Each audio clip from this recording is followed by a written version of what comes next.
பீகுட் நேயர்களுக்கு வணக்கம்.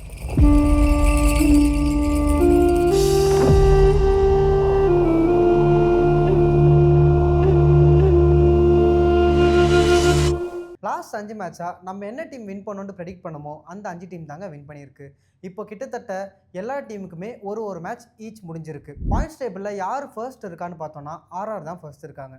பாயிண்ட்ஸ் டேபிளில் லீஸ்ட்டாக யார் இருக்கான்னு பார்த்தோன்னா நம்ம சிஎஸ்கே தாங்க இருக்காங்க. இன்னைக்கு நம்ம பார்க்க போகிறது எல்எஸ்சி விசஸ் டிசி மேட்சோட ரிவ்யூ தான். டாஸை யார் வின் பண்ணான்னு பார்த்தா டிசி தாங்க வின் பண்ணாங்க. டிசி வின் பண்ண உடனே சேசிங் போகிறோன்னு சொல்லிட்டாங்க.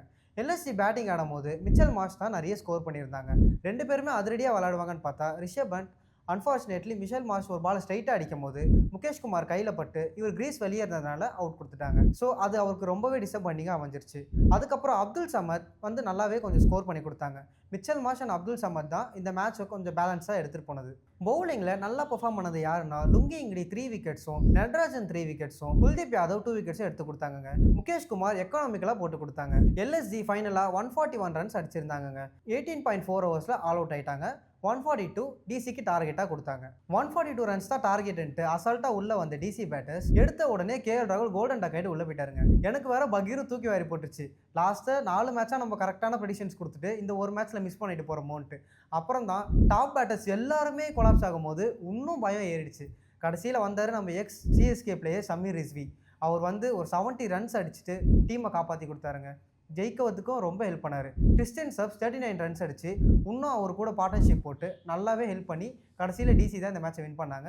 எல்எஸ்ஜியோட பவுலிங் சைடை பார்த்தோன்னா முகமது ஷமி 1 விக்கெட்டும் பிரின்ஸ் யாதவ் 2 விக்கெட்டும் மோஷின் கான் 1 விக்கெட்டும் எடுத்து கொடுத்தாங்க. ஃபைனலாக இந்த மேட்சை டிசி தான் வின் பண்ணாங்க. நம்ம என்ன ப்ரெடிக்ட் பண்ணமோ அது கரெக்டாகவே நடந்துருச்சு. இந்த மேட்சோட மேன் ஆஃப் த மேட்சை பற்றி பார்த்தோன்னா சமீர் ரிஸ்வி 47 பால்ஸில் 70 ரன்ஸ் எடுத்து நாட் அவுட்லேயே வெளியே போனாருங்க. இப்போ நம்ம match number 7 CSK versus PBKS பற்றி பார்ப்போம். இந்த மேட்ச் எங்கே நடக்குதுன்னா சேப்பாக் ஸ்டேடியமில் நடக்குதுங்க. சேப்பாக் ஸ்டேடியம் எப்போவுமே ஸ்பின்னர்ஸ்க்கு ஃப்ரெண்ட்லியாக இருக்கும். இப்போ டாஸை வின் பண்ணவங்க ஃபர்ஸ்ட் பேட்டிங் தான் ப்ரிஃபர் பண்ணுவாங்க. ஏன்னா லாஸ்ட்டாக 4 மேட்சும் பேட்டிங் விளையாடும் போது தான் ஜெயிச்சிருக்காங்க. இப்போது விக்கெட்டை பற்றி நம்ம பார்த்தோன்னா ட்ரை அண்ட் ஃபேர்மாக இருக்குங்க. அது மட்டும் இல்லாமல் ஸ்பின்னர்ஸ்க்கு சேப்பாக் ஸ்டேடியம் ரொம்பவே ஹெல்ப் பண்ணும். ஸ்பின்னர்ஸ்க்கு நல்லாவே கிரிப் இருக்கும். ஆவரேஜ் ஸ்கோராக இந்த கிரவுண்டில் 180 வரும்ட்டு எதிர்பார்க்கலாங்க. ரெண்டு டீமோட கீ பிளேயர்ஸை பற்றி நம்ம பார்த்தோன்னா சென்னையில் சஞ்சு சாம்சன், சிவம் துபே, ருத்ராஜ் கைக்வாட் இருக்காருங்க. பஞ்சாப் சைடில் பார்த்தோன்னா மார்க்கோ யான்சன், ஸ்ரேயாஸ் ஐயர், அதுக்கப்புறம் கூப்பர் கானலி இருக்காருங்க. இப்போ நம்ம ரெண்டு டீமோட ப்ளஸ் அண்ட் மைனஸை பற்றி பார்த்தோன்னா சிஎஸ்கேல டாப் 3 பேட்டர்ஸ் ரொம்பவே பெஸ்ட்டாக இருக்காங்க, எக்ஸ்பீரியன்ஸ்டு பேட்டர்ஸுங்க. அதுக்கப்புறமா பவுலிங் சைடில் அனுஷுல் கம்போஸ் லாஸ்ட் மேட்ச் 2 விக்கெட் எடுத்திருந்தாரு. அவர் மட்டும் தான் நல்லாவும் பர்ஃபார்ம் பண்ணியிருந்தாரு அந்த ஒரு பிச்சில். ஸோ இந்த மேட்சை பர்ஃபார்ம் பண்ணுவார் நம்ம எதிர்பார்க்கலாம். மைனஸை பற்றி பார்த்தோன்னா டாப் 3 பேட்டர்ஸ் தாங்க சிஎஸ்கேக்கு மைனஸே. இப்போது அவ்வளோ எக்ஸ்பீரியன்ஸை வச்சுட்டு இன்கன்சிஸ்டண்ட்டாக பர்ஃபார்ம் பண்ணால் யார் தாங்க அவங்கள நம்புறது? அவங்க வந்து எல்லாரையும் பொழப்பாங்கன்னு பார்த்தா அவங்களாம் எல்லாரும் பொழந்துட்டு போகிறாங்க. லாஸ்ட் மேட்ச் நம்ம அவங்க தான் ப்ளஸ்ன்னு சொல்லியிருந்தோம், அவங்க தான் நல்லா பர்ஃபார்ம் பண்ணுவாங்கன்னு சொல்லியிருப்போம். பஞ்சாப் சைடில் நம்ம ப்ளஸ் அண்ட் மைனஸை பார்த்தோன்னா பஞ்சாப்க்கு ப்ளஸ் ஸ்ரேயாஸ் ஐயர், பிரப்சிம்ரன் சிங் மற்றும் மார்க்கோ யான்சன் இருக்காங்க. பஞ்சாபோட மைனஸை பற்றி பார்த்தோன்னா மிடில் ஆர்டர் சஷாங்க் சிங்கை டிபெண்ட் பண்ணி தான் இருக்காங்க. இப்போ சஷாங்க் சிங் அடிக்கலை அப்படின்னா இந்த மேட்ச்சில் மிடில் ஆர்டரில் ஸ்கோரே வராது. அப்புறம் பவுலிங் சைடில் பார்த்தோன்னா ஹர்ஷ்தீப் சிங் தான் டாப் பர்ஃபார்மராக இருந்திருக்காரு. இப்போ ஹர்ஷ்தீப் சிங் மட்டும் பவுலிங் நல்லா போடலை, அந்த மேட்ச்சில் அவர் கிளிக் ஆகலை அப்படின்னா அந்த மேட்ச்சில் பேஸ் பவுலர் அட்டாக்கே அவங்களுக்கு இருக்காது. ஆப்போசிட்டில் இருக்கவங்க ஈஸியாகவே ரன்ஸை ஸ்கோர் பண்ணிட்டு போயிடுவாங்க. இந்த மேட்சோட கீ பேட்டர்லாம் என்ன இருக்கணும்னா சஹல் விசஸ் சிஎஸ்கேவோட டாப் 3 பேட்டர்ஸ். சஹலை சிஎஸ்கேவோட டாப் 3 பேட்டர்ஸும் எப்படி பெர்ஃபார்ம் பண்ணி விளாட்றாங்க, எப்படி ஸ்கோர் அடிக்கிறாங்கன்ட்டு நம்ம இந்த மேட்ச்சில் ரொம்ப ஆர்வமாகவே எதிர்பார்க்கலாங்க. எதுக்குன்னா சஹல் நல்ல டேர்னும் நல்ல ஃப்ளைட்டும் கொடுத்து ஸ்லோவாக தூக்கி போட்டு ஆசை காமிச்சு விக்கெட் எடுப்பாருங்க. சிஎஸ்கேவோட டாப் 3 பேட்டர்ஸுமே நல்ல ஸ்பின்னை விளாடுவாங்க. ஆனால் சஹல் இந்த ட்ராக்கில் பெர்ஃபார்ம் நல்லா பண்ணியிருக்காரு, நல்ல ரெக்கார்ட் வச்சுருக்காரு.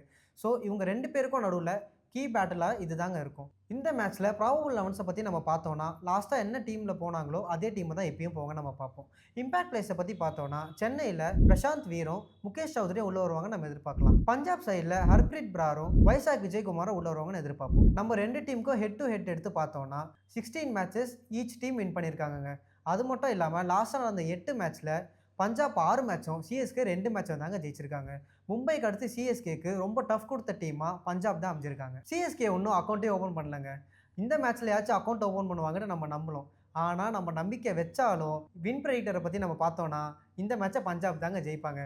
ஒத்துக்கிட மனசு இல்லைனாலும் அதுதான் நெசம். இப்போ நம்ம கமெண்ட் செக்ஷனை பற்றி பார்த்துடலாங்க. சிம்சன் ராபின் ஒருத்தர் எம்ஐ விசஸ் கேகேஆர் மேட்ச்சில் கட்டை கொஞ்சம் கம்மி பண்ணிக்கோங்க, கேகேஆர் அந்த மேட்ச்சில் ஜெயிச்சிருச்சா அந்த வேலையை விட்டு தூக்கிடுங்கன்னு சொன்னாருங்க. அந்த கமெண்ட்டுக்கான ரிப்ளைவை இப்போ நான் கொடுக்குறேன். ஆமாங்க, கட்டு கொஞ்சம் அதிகமாக தான் வருது, நானும் ஒத்துக்கிறேன். நான் இன்எக்ஸ்பீரியன்ஸ் தான். இப்போ தான் ஃபர்ஸ்ட் டைம் நான் கேமரா முன்னாடி உட்காந்து பேசுகிறேன். அதுவே எனக்கு ஒரு பெரிய அச்சீவ்மெண்ட் தான். போக போக நான் கட்டை கம்மி பண்ணிக்கிறேங்க. அது மட்டும் இல்லாமல் அந்த மேட்ச்சில் எம்ஐ தான் ஜெயிச்சாங்க. அந்த மேட்ச்சில் மட்டும் இல்லாமல் லாஸ்ட் 5 மேட்சா நான் என்ன டீம் சொன்னனோ அந்த 5 டீம் தாங்க ஜெயிச்சாங்க. ஒரு மேட்ச் மிஸ் ஆக தான் செய்யும். ஆனால் இது வரைக்கும் மிஸ் ஆகல. இனிமேல் மிஸ் ஆனாலும் அது ப்ரெடிக்ஷன் தான். ப்ரெடிக்ஷன்ன்றது எப்போ வேணால் மிஸ் ஆகும், எப்போ வேணால் இதுவாகும். நான் ஒன்றும் வெத்தலையில மை தடவி பார்க்கலல்ல. இவங்க தான் ஜெயிப்பாங்க, அவங்க தான் ஜெயிப்பாங்கன்னு ஃபியூச்சருக்கு போய் பார்க்கலல்ல. ப்ரெடிக்ஷன் கரெக்டாக இருக்கா? அவ்வளோதாங்க. இதே மாதிரி உங்கள் கமெண்ட்டே படிக்கணும்னா நீங்களும் கமெண்ட் செக்ஷனில் கமெண்ட் பண்ணுங்கள். இன்னொரு நல்ல அப்டேட்டில் சந்திப்போம். நன்றி, வணக்கம்.